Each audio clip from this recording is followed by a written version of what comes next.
தீயவா நீ என் தூயவா. அத்தியாயம் 36. நடக்கப் போகும் சம்பவத்தை உணர்ந்து தீயவன் துரிதமாக செயல்பட்டு காரை விட்டு தாவி குதித்து தீயவன் உருண்டு வெளியே விழ அவன் கண்முன்னே தீயவனின் கார் வெடித்து சிதறியது. ஆ என அதன் பின்னே தன் மீது வலி உணர்ந்தான். விழுந்த வேகத்தில் வேலை நடந்து கொண்டிருந்த பாலத்தின் ஓரத்தில் போய் மோதி நீட்டிக் கொண்டிருந்த பல கம்பிகள் அவன் உடலை குத்தி ஊடுருவி கிழித்து பெரும் காயத்தை உண்டாக்கியிருந்தது. கால் கையில் காயங்களோடு பல்லை கடித்து கொண்டு தீயவன் எழும்பி தன் முன்னே பஸ்பமாகி எரிந்து கொண்டிருந்த காரை வாயில் மூச்சை வெளியேற்றி பார்த்து கொண்டிருக்க, அதற்குள்ளாக சடசடவென்று ஓடி வந்து அவனை சுற்றிலும் மறைத்து கொண்டு பாதுகாவலர்கள் பாதுகாப்பு கொடுத்து நின்று கொண்டனர். கை கால் அத்தனையிலும் ரத்தம் வடிந்தது. வெள்ளை சட்டையின் மீது ரத்தம் குபுகுபு என்று வழிந்தோடி கொண்டிருந்தது. தீயவன் தன் கரண்டை காலில் குத்தியிருந்த கம்பியை குனிந்து பல்லை கடித்து கொண்டு பிடுங்கி எடுக்க, அத்தனை பேரும் என்ன மனுஷன்டா இவன், இவ்வளவு காயத்தை கண்ட பின்னாடியும் இரும்பு மாதிரி நிற்கிறான் என்றுதான் பிரமிக்க தோன்றியது. அடுத்த நிமிடங்களில் துரிதமாக வேலை நடந்தது. இன்னொரு கார் வந்து நிற்க அதில் அவனே ஏறி மருத்துவமனை சென்றான். இரவு இந்த காட்சிகள் அனைத்துமே அப்படியே சுட சுட டிவியில் வலம் வந்தது. அங்கு நின்ற சில தொழிலாளர்கள் இவற்றை படம் பிடித்து போட்டு இருக்க, தமிழ்நாடு முழுக்க இதை பற்றித்தான் பேசிக் கொண்டிருந்தது. இங்கே தேவகி திரையில் ஓடும் அந்த காட்சிகளை பார்த்து ஊமையாக கண்ணீரை துடைத்து கொண்டார். அவனுக்கு வேண்டுமாயின் தாயை பிடிக்காது, ஆனால் தேவகிக்கு தன் மகனை அவ்வளவு பிடிக்குமே. இந்த மகனுக்காகத்தானே மானம் போய் வாழ்வதற்கு செத்துவிடலாம் என்று நினைத்த போதும் கூட இவனை விட்டுவிட்டு போய்விடக்கூடாது என்றுதானே எல்லா கல்லடியும் சொல்லடியும் பட்டது. துளசியை துச்சமாக பார்க்கும் பொழுது அவன் மீது கோபம் வருத்தம் உண்டே தவிர, மகன் இல்லாமல் போக வேண்டும், வலி அனுபவிக்க வேண்டும் என்றெல்லாம் ஒரு நாள் கூட யோசித்தது கிடையாது. பதவியை தேடியவன் இவர்களையெல்லாம் கவனிக்காமல் ஓடும்போதும் கூட வாரத்தில் ஒரு நாளாவது தன் மகனை ஒளிந்திருந்தாவது பார்க்கத்தான் பெத்த மனம் சொல்லும். ஆனாலும் அவனுக்குத்தான் அந்த பாசம் நேசம் ஈரமெல்லாம் இருக்கவே இருக்காது. தன் மகன் கண் முன்னால் குத்துயிராக வண்டியில் ஏறி போவதைக் கண்டு தேவகி சத்தமில்லாமல் அழ, அவர் அருகே உட்கார்ந்து காயை நறுக்கி கொண்டிருந்த துளசியும் அந்த காட்சிகளை யாரோ போல பார்த்து கொண்டிருந்தாள்.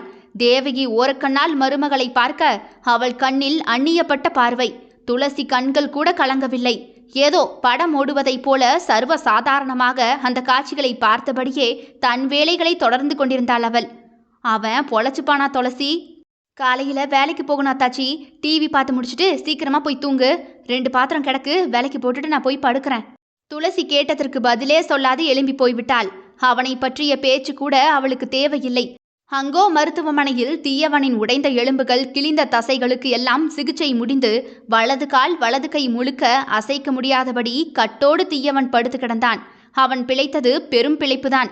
ஒரு இமைக்கும் நொடி அவன் சுதாரிக்க மறந்திருந்தால் இன்று தீயவன் இருந்த இடத்தில் சாம்பல் தான் இருந்திருக்கும். அந்த பதட்டம் பயமெல்லாம் அவனுக்கு இருந்தது போலவே இல்லை. அறைக்கு வெளியே அரசியல் பிரமுகர்கள் பாதுகாவலர்கள் பந்தோபஸ்து என்று எக்கச்சக்கமான பேர் கூடியிருந்தார்கள். தீயவன் நாட்டின் முதல்வரே, கவனிப்பு சாதாரணமாகவா இருக்கும்? அத்தனை மருத்துவர்கள் செவிலியர்கள் அவனை கவனித்து கொள்ள உள்ளேயும் வெளியேயும் வந்து கொண்டே இருந்தனர்.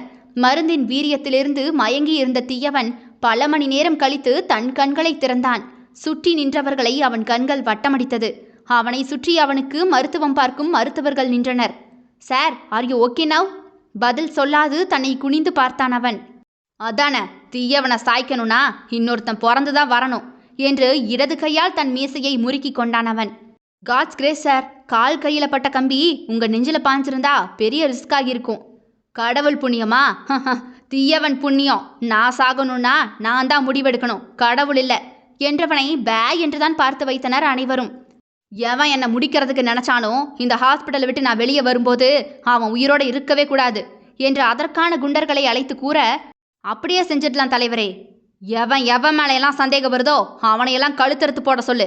நேருக்கு நேர் மோத வலு இல்லாத நாய்க முதுகுல குத்த பாக்குதுகளா, கொன்னு போட்டுட்டு வந்து காசை வாங்கிக்க. சரிங்க தலைவரே என்று அவர்கள் போக பிஏவை தீயவன் உற்று பார்க்க, சார் நான் எதுவும் பண்ணல சார், 2 தங்கச்சிங்க இருக்கு, எனக்கு தெரியாதா சார் என்னை ஒன்றுமில்லாமல் ஆக்கிடுவீங்கன்னு? நீ அந்த அளவுக்கெல்லாம் ஒர்த்தில் ஏதாவது க்ளூ கிடச்சிதா? சார், ஒருவேளை பல்ராம் சாரா இருக்குமோ? இல்லை சார், அவர் தான் இப்போ உங்களுக்கு எதிர்க்கட்சி தலைவர். நீங்கள் சிஎம் ஆனதில் பாதிக்கப்பட்டது அவர் தானே. எதிரில் இருக்கிறவன் எல்லாம் எதிரியாக இருக்கணும்னு அவசியம் இல்லை.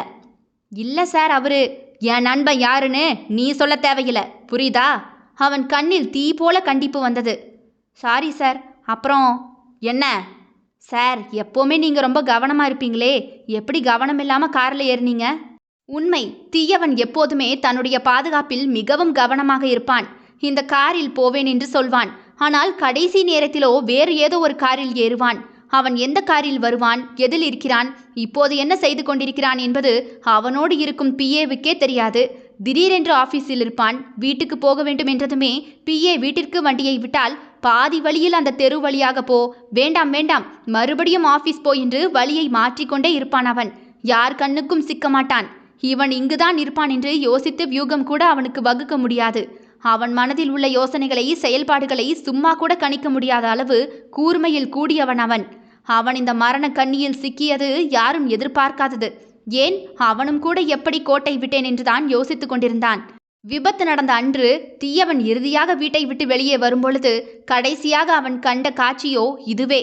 புது சைக்கிளில் மகன் ஓட்ட தெரியாமல் தடுமாறி கொண்டிருக்க தன் மகனை சைக்கிளோடு அணைத்து பிடித்து கொண்டு இப்படி ஓட்டுடாதுவா என்று கற்றுக் கொடுத்து கொண்டிருந்த துளசி ஆட்டம் காட்டும் இருவரையும் எதை கொடுத்து வளைக்க என்ற யோசனையோடே இவர்களை ஓரக்கண்ணால் பார்த்து கொண்டே வந்தவன் தன் முன்னால் வந்து நின்ற காரில் மதியிழந்து சட்டென ஏறிவிட்டான். இதுக்குதான் இதுக்கும் காரணம். இதுகளால வந்தது. காரை கவனிக்க மறந்துட்டேன். சை, எங்க போனாலும் தொல்லை பண்ணுதுக என்று தீயவனோ பல்லை கடித்து கொண்டு, வீட்டுக்கு விஷயம் தெரியுமா? யாருக்கு சார்? என் வீட்டுக்கு. எரிச்சலாகவே வந்தது வார்த்தைகள். மேடமுக்கா சார்? தெரியலையே, சொல்லவா? வேண்டாம், ஒன்று சொல்லி கிழிக்க வேண்டாம். வெளியே போனவன் வீட்டுக்கு வரலையேன்னு 5 நாளாக ஆகியும் தேடாதவளுக்கு ஒன்றும் சொல்லி கிழிக்க வேண்டாம். சரிங்க சார். 5 வருடங்களாக மனைவி என்று ஒருத்தி உண்டு என்று தேடவே தேடாத இவர் 5 நாட்கள் தேடாத மனைவியை குற்றம் சாட்டினார். அவளை மனுஷியாக மதிக்க விரும்பாத அவனோ ஏன் தன்னை பற்றி அவள் அறிந்தாளா இல்லையா என யோசிக்கிறானோ. சிறிது நேரம் கண்ணை மூடி பார்த்தான். பைத்தியமே பிடிப்பது போல வந்தது. நியூஸ் பேப்பர் கொண்டு வா. சார், கொஞ்சம் ரெஸ்ட் எடுக்கணும்.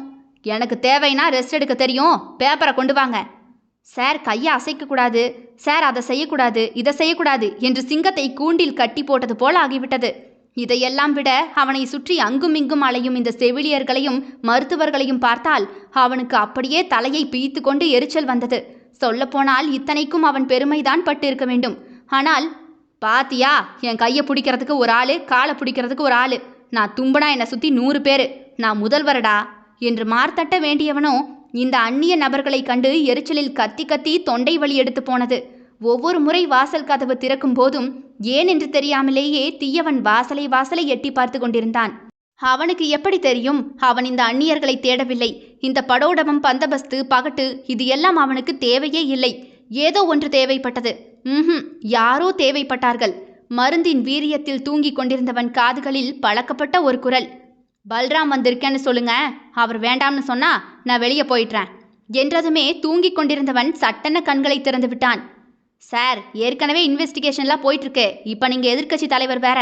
உங்களை உள்ள விட்டா பெரிய பிரச்சனை ஆகிரும். அப்புறம் தலைவர் எங்களை பிடிச்சி ஏதாவது சொன்னால் என்ன பண்ணுறது? தலைவர் இப்படி காய்ச்சி மூச்சுலாம் கத்தக்கூடாது சார். அவர் ஹெல்த்துக்கு நல்லதில்லை. ப்ளீஸ் சார், வெளியே போங்க.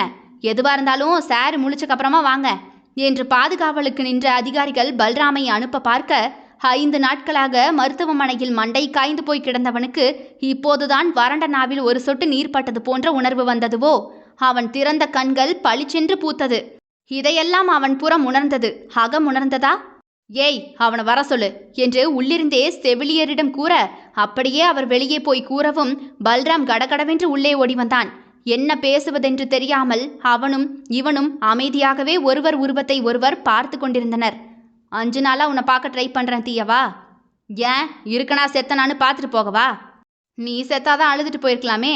பாதி உயிரா கிடக்கிறேன்னு தெரிஞ்சு கண்டுக்காம போக முடியல. ஷேவ் பண்ணி விடவா? தாடி அடர்ந்த முகத்தோடு உட்கார்ந்திருந்த நண்பனை இப்படி பார்க்க பல்ராமுக்கு பிடிக்கவே இல்லை.